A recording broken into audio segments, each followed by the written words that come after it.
Welcome back. Chris Prue on location in Whitefield, New Hampshire. We are at the Spalding Inn, which is the summer residence for the theater company, and we are very fortunate and privileged to be talking with Richard Maltby Jr. You conceived and directed 2 Tony Award-winning musicals, Ain't Misbehavin', that was in 1978, for which you also won the Tony Award for Best Director. Fosse in 1999, and then with David Shire, you penned the notable Tony-nominated productions of Baby and Big, and the Grammy-nominated Starting Here, Starting Now, and Outer Critics Circle Award winner Closer Than Ever. You were also co-lyricist for Miss Saigon and Andrew Lloyd Webber's Song and Dance. So thank you for joining us. Well, I'm really happy. I'm really happy to be here. So again, we're at the Spalding Inn, which is the summer residence for your theater company. And as we were setting up for this interview, I got treated to rehearsal for this show right through the screen windows behind us. It sounds beautiful. Give us an overview of the show. The project you're working on right now is called The Story Goes On, The Songs of Maltby and Shire. What is this show all about? Well, there are two things. David and I have written 2 very successful revues. One is called Starting Here, Starting Now, and that one is sort of young love. It's songs we wrote early on in our career. Then we did a show about 10 years later called Closer Than Ever, which is sort of the second time around. It's life lived over time. And we've always wanted to do a third show as well, which is about being older and the kind of wisdom that you only acquire whether you want it or not by experiencing things. And then all 3 shows will actually hold together as a kind of a trilogy. And that's what we're really looking for. So that's what we're exploring. We're exploring that third show. And most of the material in the third show is totally new. It'll be certainly, no audience has ever heard these songs. And that's why you take a show outside of New York to test it and see what it is. One song that I really thought was going to be really funny is just not funny, and so we're going to take it back and work on it. Another song that I thought was really nice is really nice, and I tear up the moment the introduction starts. So you learn about the songs. Songs are living things, and they change according to who sings it and what you're doing with it and everything. And the wonderful thing is that it comes alive with a person, which brings us back to the Weathervane company. We're at the Spalding Inn, which is the residence of the actors who come up and do this repertory season that Weathervane produces.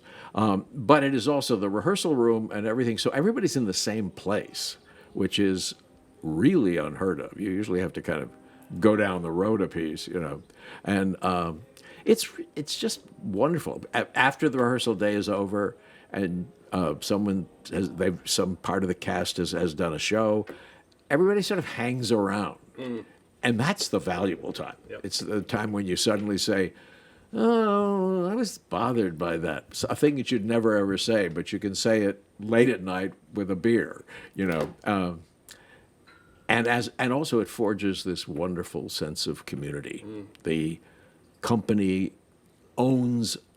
you own the show that you're in, but you also own the shows that you're not in. And,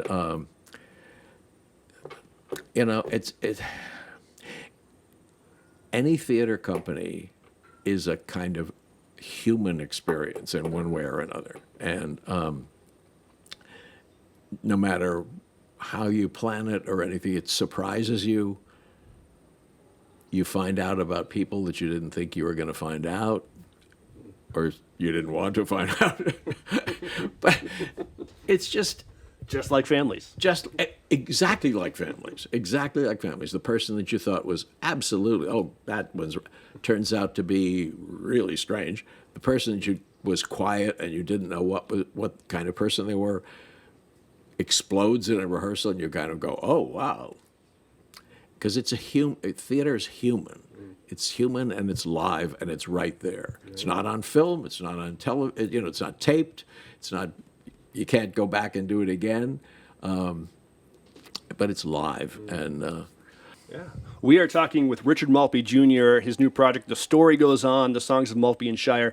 This is going to be on stage at the Weathervane Theater in Whitefield, New Hampshire, July 20th through 27th. So it's a very brief window you have to see this beautiful, new, fantastic show. You mentioned that performing in Whitefield, this is kind of like a laboratory where you get to test things out. How did this collaboration come to be? How does the Weathervane get to be, the testing ground for such a show such as this? David Shire and I wrote a show called Baby, and Ethan Paulini, the artistic director, directed a production of it in New York, and that brought us together. I did some revision on the show there, and working with Ethan was really wonderful. And he had a opening. He just wanted to do something of ours here, and I said, well, we're testing this new show. Also, I should point out to you that a lot of the songs are funny, and until you play them in front of an audience, you don't know that. You don't know whether the laughs are happening. It's really good to play. We're going to do 8 performances right in a row, a full week of the show every day, and that's going to be incredibly revealing. There's a little program note that says we're going to try. The show may change. You may not, from night to night. Everybody may not see exactly the same show as we're testing it, but we are collaborating with the local audience. Right. They are a living part of the experience.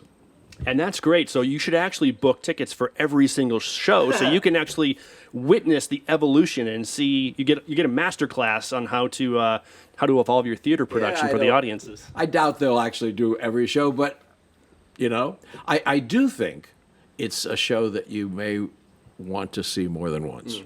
It's vocally thrilling. Okay, I can just say it. It's vocally thrilling, and and very entertaining. So people are going to be treated to Maltby and Shire standards, but I understand there's even some new works that are going to be debuted in this production. The whole second act is new material, and that's the foundation of this third revue that we're talking about. So it will have emotional songs and story songs about people experiencing life lived over time, and then it will also be, those funny things that only happen when you reach a certain age, like standing in the kitchen and not knowing why you came there. It's the Yes. I can relate to that for sure. Something else I can relate to is the state of New Hampshire and the White Mountains. What I understand, do you have a connection to the White Mountains? Because people come from all over the country to perform at the Weathervane, and sometimes they get up to little old Whitefield, and it's like a little bit of a culture shock, but not new for you. Not new. Well, it's not exactly White Mountains. I went to Exeter in New Hampshire, so that was a while ago, and that's a fur piece from the White Mountains. But I consider myself a New Hampshire kid, so from that, because Exeter sort of changed my life, and so it's really nice to be back in New Hampshire. That's what I would say. All right. So when you found out you were going to Whitefield to perform, you knew to pack your red flannel shirt and your mittens, even for July. I did. I packed for the cold nights, and then of course we haven't had one yet. But we've had nothing but sort of pleasant nights. So anyway, but I'm happy to be here. That's it. So the Weathervane Theater, your experience here has been very positive, and you actually, if you want to get a little bit more intimate with Richard Maltby Jr., you are hosting a fundraiser, Richard at the Rocks. That's going to be on Sunday, July 21st from 4 to 6 p.m. That's at the Rocks Estate in Bethlehem. Can you tell me a little bit about that? Well, it's a Q&A sort of intro. We're going to perform a few things. I'm going to perform something. You get to hear the author sing a song. Not so shabby, or maybe shabby, I don't know. Some of the cast will be doing some songs from the show, and some of them will do songs that are not in the show. We will do at least one song that's not in the show. So, call it Maltby at the Rocks, Richard at the Rocks. I think it's Richard on the Rocks, but Anyway, we're gonna have a really festive time. It's a fundraiser, and if you want to give money to a worthy cause, there's nothing better than the Weathervane Theater. I wonder whether people up here understand what a gift this theater is. It really operates on a tremendously high artistic level, and I've seen 2 other shows while I've been here, and they were excellent.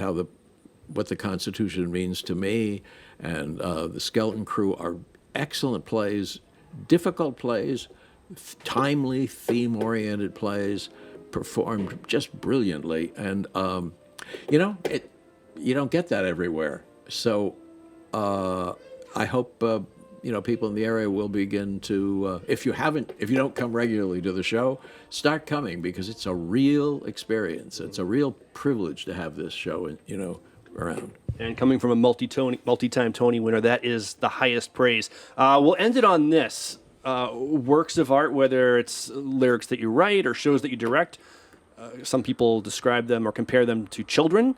Can you choose a favorite child? Do you have a favorite work that just resonates with you, that you want to be known for the most?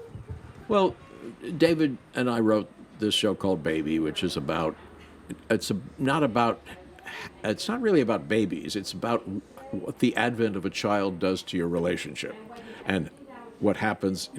A couple gets married, a baby comes along, and they are no longer kids. You subtly give up something as central to your life in order to take care of a child. And it's one of the great, profound human things that happens in everybody's life, and nobody pays any attention to it. It's like, oh, of course you do that. Of course you're gonna take care of your kid. Of course you are. But it's an act of bravery and an act of love and embracing of life that's really profound, and nobody ever talks about it. So it has in it the end of the first act, the first moment when the young woman in the show feels the baby kick, and she sings a song called "The Story Goes On." That's the title of the show. It is also our finale. And so when we get to the full span of the 3 shows, if it is a full life, life goes on. That is a great answer. We also would have accepted your favorite thing that you want to be known for is directing. The Story Goes On, the songs of Maltby Shire at the Weathervane Theater, July 20th through July 27th.